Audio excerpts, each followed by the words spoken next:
গিন্নি, আরে ও গিন্নি, বলি বেলা কত হলো শুনি, কিছু কি খেতে দেবে না? বলি আমার হাত পা কটা বলো তো শুনি, এক হাতে আমি কত দিক সামলাবো? কেন, মেয়েরা আছে কি করতে? হ্যাঁ, আমার তিনটে মেয়ে থাকতে সকালবেলায় না খেয়ে থাকতে হয়? আমিও হাত গুটিয়ে বসে নেই বাবা, সকাল থেকে বাসন ধুইছি। আমি বাবলুকে খাওয়াচ্ছি বাবা, আমিও বসে নেই। আমিও পড়ছি বাবা, সকাল থেকে মাথায় কিছু ঢুকছে না, এই অঙ্কটা বুঝিয়ে দেবে? খালি পেটে অঙ্ক আসবে না রে মা। আমি যাই, ভোলার দোকান থেকে কিছু খেয়ে আসি।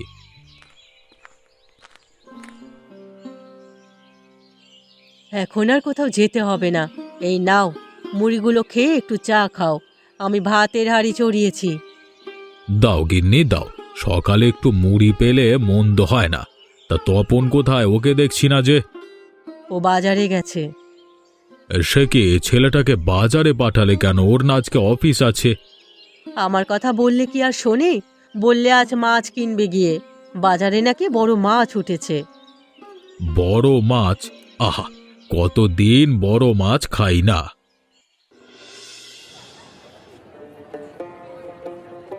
মাছটায় ডিম আছে দেখছি, জমিয়ে খাওয়া যাবে। হ্যাঁ ও ভাইয়া, পিসগুলো বড় করে দিও। হ্যাঁ, আর মুড়োটা কাটবার দরকার নেই, ওটা আস্তই রাখো। কে তপন, কেমন আছো? আরে মাস্টার মশাই, আপনি এদিকে? মাছ কিনতে এসেছি। তা তোমার নাকি খুব বড় চাকরি হয়েছে শুনলাম। বড় আর কোথায়, কোনো রকমে চলে যাচ্ছে আর কি। বেশ বেশ, চলে গেলেই হলো। তা তোমার বাবার সাথে আমার বিশেষ একটি আলাপ আছে, তো কোথায় পাওয়া যাবে তাকে বলো তো? বাবা তো সারাদিন বাড়িতেই থাকেন, বিশেষ কোথাও যায় না, বিকেলে ভোলার দোকানে গিয়ে বসেন। বেশ বেশ, তবে সেখানেই তার সাথে দেখা হবে বরং। আমি তবে আসি বাবা। হ্যাঁ, মাছ কিনবেন না? আর একটু দেখি তারপর কিনবো। এই নাও, তুমি তো আবার মাছের মুড়ো খেতে খুব পছন্দ করো। আহা গিন্নি, এটা তপনকে দাও, ও সারাদিন কাজ করে। আমাকে এটা দিও না বাবা, বাবলু মাছ খেতে ভালোবাসে, ওকে মুড়োটা দাও। ও মা, আমি এত কিছু খাবো কি করে? আমার পাত যে ভরে গেল। আস্তে আস্তে খাও সোনা, মাছের মাথা খেলে বুদ্ধি হয়। মাছের মুড়ো কেবল আমার পাতেই জুটলো না, সামনে আমার পরীক্ষা, তাও না। মাছের মাথা খেলেও তেমন লাভ হবে না, তুই এবারও লাড্ডু পাবি। জয়া, এরকম অলক্ষণে কথা বলতে নেই, মেয়েটার এবার অনেক পড়াশোনা করেছে। যদি এবারও পাশ করতে না পারে তবে ওকে বিয়ে দিয়ে দেবো মা, শুধু শুধু বাড়ি বসিয়ে রেখে লাভ নেই। হ্যাঁ গো, আজ যে বিমল মাস্টার এলো, কি বললো তোমায়? মায়ার বিয়ের কথা বললো নাকি? মায়ার না, তপনের বিয়ের প্রস্তাব নিয়ে এলো। দাদার বিয়ে এত তাড়াতাড়ি? চাকরি করছে তাই সবার চোখে পড়ছে। বিমলের একটা ভাগ্নি নাকি খুব ভালো, গত বছর বাবা মারা যাওয়ায় ওর এখানে উঠেছে। তপনের সাথে তারই বিয়ের কথা বলতে এসেছিল। বিমলের ভাগ্নি হলে তো ভালোই, ওদের মতো শান্ত স্বভাবেরই হবে। তা ঠিক, এদিকে বংশমর্যাদাও ভালো। দেখি বিয়েটা আগায় কিনা। না বাবা, আমার ভাইকে এক্ষুনি বিয়ে করাবো না, আরো কিছুদিন সময় যাক। দিদি একদম ঠিক বলেছে, বৌদি এসেই সংসারের চাবি হাতে করে নেবে, এত সহজে তা আমরা হতে দেব না। আজ না হোক কাল বিয়ে তো ওকে করাতেই হবে, আর সব মেয়ে কি একরকম হয় রে? দেখবি বৌমা এলে তোদের সাথে মিলেমিশেই থাকবে। বিয়ের আগেই বউ বানিয়ে ফেলেছো মা, বিয়ে হলে কি জানি হয় কে জানে। ও দিদি, তখন তো আর এ বাড়িতে থাকতে পারবো না, বউ এলে দেখবে সবাইকে তাড়াবে। এখন থাকতে পারলে তখনও থাকতে পারবি জয়া। আর জামাইয়ের কোনো খোঁজ খবর নেই কেন? সে 2 মাস হলো তাকে রেখে গেছে, একবারও দেখা করতে আসেনি। বুঝেছি, তোমরা আমাকে সরাতে চাও। বেশ, আমি আজই ওকে চিঠি লিখবো, কাল সকালে তোমাদের বাড়ি থেকে চলে যাবো, এই আমি বলে দিলাম। জয়া, তুই এত রাগ করছিস কেন? তোর বাবা তো আর তোকে চলে যেতে বলেনি। কোন কথার কোন অর্থ হয় সে আমরা ভালোভাবেই জানি মা, আমাকে ওসব শেখাতে এসো না। মিনু, ও মিনু, কোথায় গেলি মা? আমি এখানে মামা, কি হয়েছে? চেঁচামেচি করে বাজি মাথায় তুলেছো কেন? হ্যাঁ, তোর বিয়ের পাকা কথা হয়েছে মেয়ে। আজকে তপনের বাবা ডেকে পাকা কথা বললেন রে। সে কি, আমার বিয়ে আর আমি জানি না? সেদিন বললাম না তপনের সাথে তোর বিয়ের কথা চলছে। নে নে, এবার তোর মাকে একটা চিঠি লিখতো। বল কালকেই যেন চলে আসে বল। ও মা, কালকে আসবে কেন? বিয়ে কি এ মাসেই? হ্যাঁ, সামনের সপ্তাহেই তোদের শুভ বিবাহ, বুঝলি?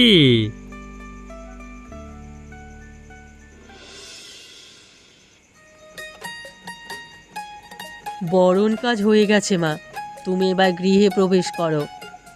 ডান পা দিয়ে ঘরে ঢুকবে কিন্তু, আবার ভুলে বাপা বাড়িও না। তা আমার জানা আছে ঠাকুরজি, তোমাকে শেখাতে হবে না। সে কি কথা, নতুন বউ তো কথা বলছে গো, আস্তে না আস্তে ঝগড়া শুরু করে দিয়েছে। মায়া, চুপ কর তো, এখানে ঝগড়ার কি দেখলি? তবে তুমি যত কথাই বলো মা, যে বউ আস্তে না আস্তে মুখে মুখে কথা বলে, সে দুদিন গেলে কি করবে তা উপরবেলাই ভালো জানেন। হয়েছে হয়েছে, সেটা তখন দেখা যাবে। এখন কথা বলে গৃহপ্রবেশ বিলম্ব করো না তো, লগ্ন পেরিয়ে গেলে আবার মুশকিল হয়ে যাবে। এসো বৌমা, তুমি ভেতরে এসো।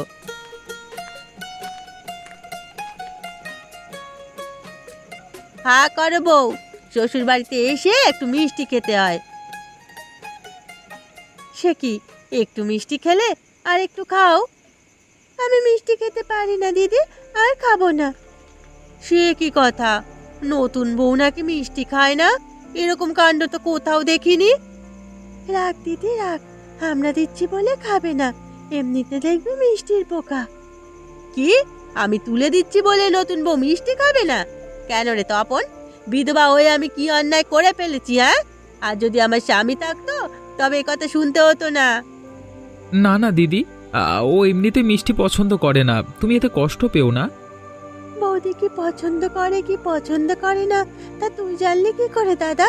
তোদের কি আগে থেকে যোগাযোগ ছিল? মা, অনেক হয়েছে, এবার ওকে ঘরে নিয়ে যাও তো। হ্যাঁ হ্যাঁ, বাইরে অনেক ঠান্ডা, বৌমাকে তার ঘরে দিয়ে এসো। চলো মা, আমার সাথে চলো।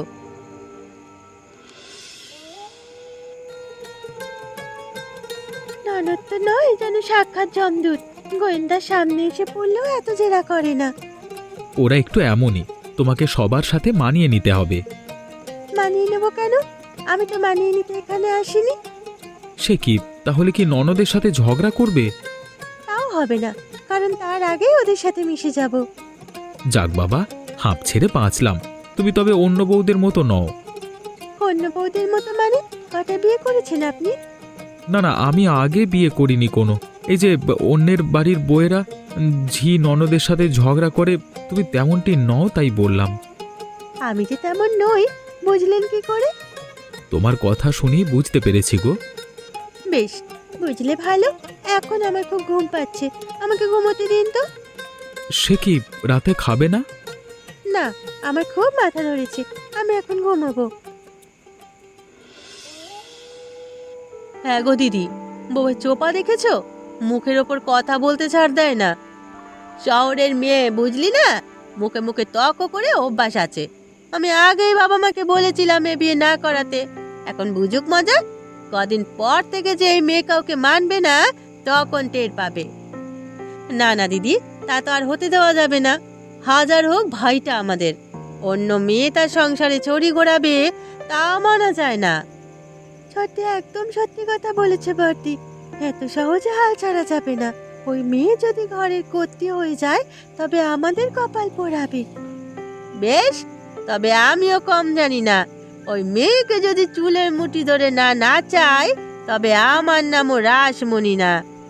ও মা, আমি সব বলে দেব। সে কি, তুই ঘুমাসনি? না, আমি জেগে জেগে তোমাদের সব ষড়যন্ত্র, সব মন্ত্রণা শুনেছি।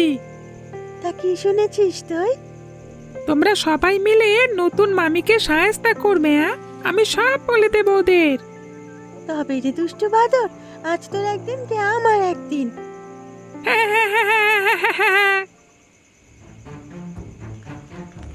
রাসু, ও রাসু, বলি এখানে আছিস? কি হয়েছে মা? তিন বোন দরজা বন্ধ করে কি গুজুর গুজুর পুশুর পুশুর করছিস? ওদিকে আমার হয়েছে যত যন্ত্রণা। তোমার আবার কি হলো মা? বৌমা নাকি খাবে না, নতুন বউ কিছু মুখে দেবে না, তা কি করে হয় বলতো? জমিদারের মেয়ে, গরিবের বাড়ির খাবার কি করে মুখে রুচবে? চুপ কর ছুরি, তোদের জন্যই এসব হয়েছে। কতবার বললাম বউটার পিছনে লাগিস নে, বেচারি আসতে না আসতে তার পেছনে উঠে পড়ে লাগলি।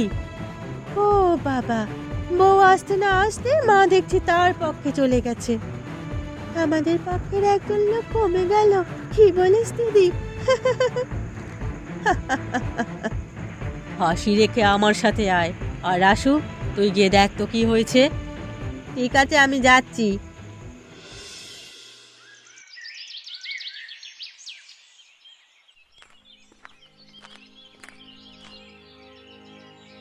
ওমা, আজ ঘুম থেকে উঠতে উঠতে কত বেলা হয়ে গেছে, কত কাজ পড়ে আছে দেখছি। একা হাতে কিভাবে সব শেষ করব। রাসু, ও রাসু, কোথায় গেলি মা? ও মা, রান্না চড়িয়েছো? কাল রাতে সব কাজ সেরে ঘুমোতে দেরি হয়ে গেছে, এখন উঠে দেখে বেলা দুপুর হয়ে গেছে। না লা, আমি কেবল উঠলাম, এখন নাস্তা তৈরি করব কখন আর ভাত চড়াবো কখন? সে কি, তোমায় চা দিল কে? কে দেবে আর? বৌমা দিয়েছে। সকাল সকাল বৌমা আমাকে ডেকে চা নাস্তা খাওয়ালো। বৌমা দিয়েছে? ও উঠে গেছে এত সকালে? বাবা, নতুন বউ আসতে না আসতে রান্নাঘরে চলে গেছে। কোথায় ও, কোথায়? এই তো দিদি, আমি এখানে। নিন, এক কাপ চা খেয়ে নিন। হ্যাঁ বৌমা, চা খেয়ে কাজে নামতে হবে, আজ অনেক কাজ হাতে। আজ আমার শরীরটা খুব খারাপ লাগছে মা, আমি কিছু করতে পারবো না। সে কি, তোর আজ কি হলো? রাতে তো দিব্যি ভালোই দেখলাম, সকালে উঠেই কেমন মাথাটা ঘুরছে মা, মনে হচ্ছে এক্ষুনি পড়ে যাব।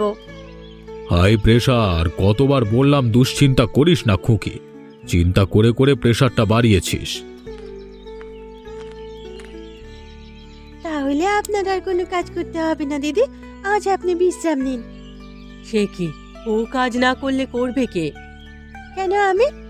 তুমি ওসব কাজ পারবে মা? পারবো না আবার? আর আজ আপনিও বিশ্রাম নিন, কাল অনেক দখল গেছে আপনার উপর। চলো মা, তাহলে দুই মা মেয়ে বসে মাথায় তেল দি গিয়ে। না মা, আমার এত সময় নেই, আজ আবার খোকার কাপড়গুলো ধুয়ে দিতে হবে, আমি তাই করি গিয়ে। বেশ, তবে আমি যাই গিয়ে, দেখি বাবলুটা হয়তো উঠে গেছে। রাসুমা, এইদিকে আয় তো। কি হলো বাবা, ডাকছো কেন? তোর জন্য হোমিওপ্যাথি ওষুধ এনেছি, নে এক মোটা খেয়ে নে তো। ইয়ে মা, এ আবার এই তেতো ওষুধ খেতে হবে? হ্যাঁ, খেলে একদম সুস্থ হয়ে যাবি। আয় মা, আয়।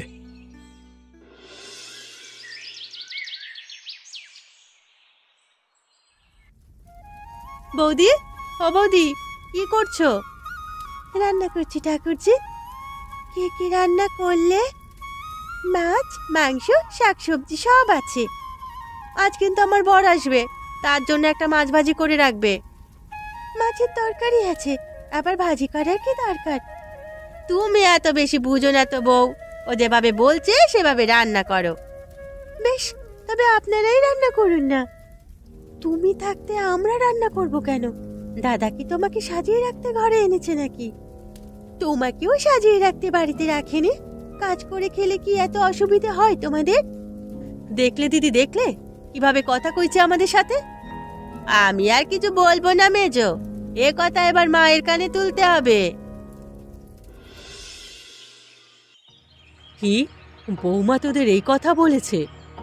শুধু কি এ কথা? আমাদের আর খেতে দেবে না, নিজে কাজ করে খেতে হবে, আরো কত কি বলেছে। দাঁড়া, আমি এক্ষুনি ওকে ডেকে পাঠাচ্ছি।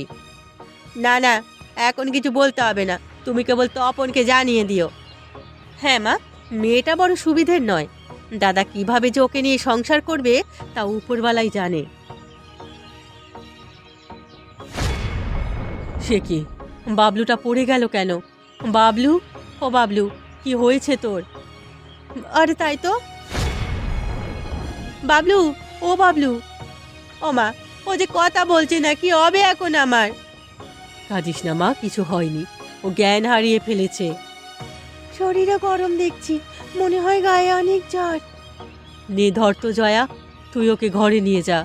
মায়া আর তুই গিয়ে বরুণ ডাক্তারকে একটিবার বলে আয়।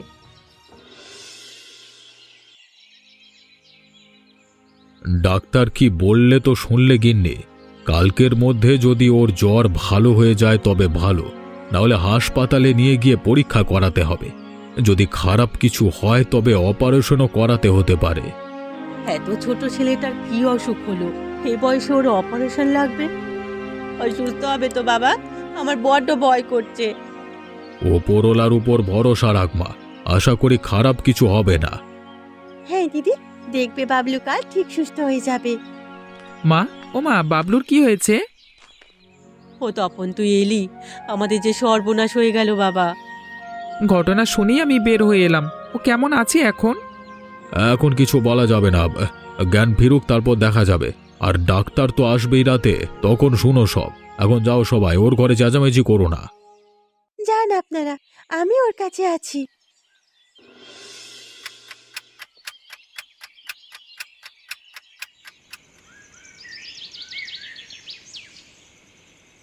বউ, ও বউ, তুমি এখনো এখানে? হ্যাঁ দিদি, বাবলু একা থাকতে ভয় পায়, সেজন্য আছি।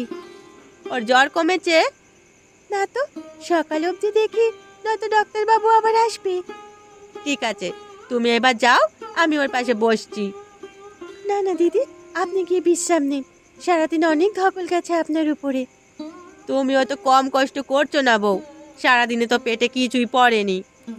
আমার খিদে নেই, আপনি গিয়ে শুয়ে পড়ুন, আমি একটু চা খেয়ে নেব। বেশ, তবে দুবোনেই জেগে থাকি, আমার আর ঘুম আসবে না।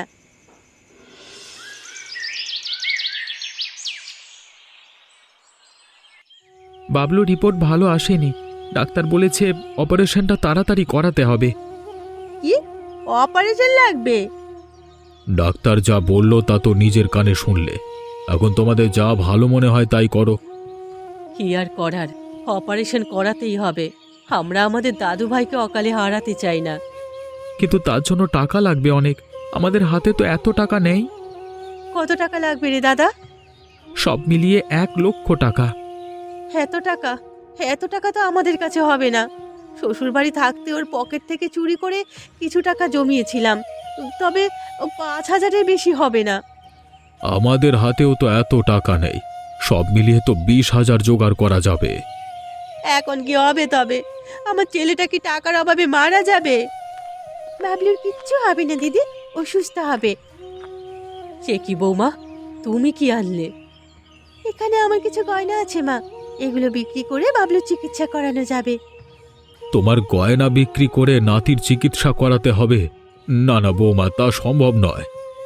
হাজার হোক, এই গয়নাগুলো তোমার বাবার বাড়ি থেকে দিয়েছে, আমরা এগুলো বিক্রি করতে পারবো না বউ। বিপদ আপদ তো বলে কই আসে না দিদি, আজ এই বিপদে এছাড়া আর কোনো উপায়ও নেই। আপাতত এগুলো বিক্রি করে চিকিৎসার খরচ সংগ্রহ করুন, পরে আবার গয়না গড়ানো যাবে। বাবলু শরীরের অবস্থা বেশি ভালো নয়, আর মিনুও যেহেতু গয়নাগুলো দিয়েছে, তাই এখন সেগুলো নেওয়া উচিত। দাদা ঠিক কথাই বলেছে, গয়নাগুলো বন্ধক রেখে টাকা আনা যাবে, পরে আবার সেগুলো ছাড়িয়ে আনা সম্ভব। বেশ, এভাবে যদি হয় তবে তাই করো। ওগো, তুমি কি বলো? তাই তো করতে হবে দেখছি, এছাড়া আর কোনো উপায় নাই যে। তবে নাও, এই গয়নাগুলো নাও, আজই ওর চিকিৎসা শুরু করো। যাক বাবা, অবশেষে তুমি বাঁচালে, না হলে আমাদের বাবলুকে হয়তো হারাতে হতো। ছি ছি, এমন কথা বলো না, ও তো আমাদেরই সন্তান। এটা যদি না করতাম তাহলে আমারই খারাপ লাগতো। হ্যাঁ বউ, আজ থেকে বাবলু তোমারও। ওর জন্য যেটা করলে সেটা কেউ করতে পারবে না। আমরা তোমাকে ভুল বুঝেছিলাম বৌদি, তুমি যে এত ভালো তা তো জানা ছিল না। হ্যাঁ বৌদি, আজ তোমার সাথে আর দুষ্টুমি করব না। যাক, তবে তাহলে তোদের সুবুদ্ধি হলো। হ্যাঁ গিন্নি, আর কোনো চিন্তা নেই। এখন আমার 4 মেয়ে, ওরা সবাই মিলেমিশে থাকবে। ঠিক আছে, এখন তবে চলো, আর আপনারাও আসুন। এরকম মজার মজার গল্প দেখতে আমাদের চ্যানেলটিকে সাবস্ক্রাইব করতে কিন্তু ভুলবেন না।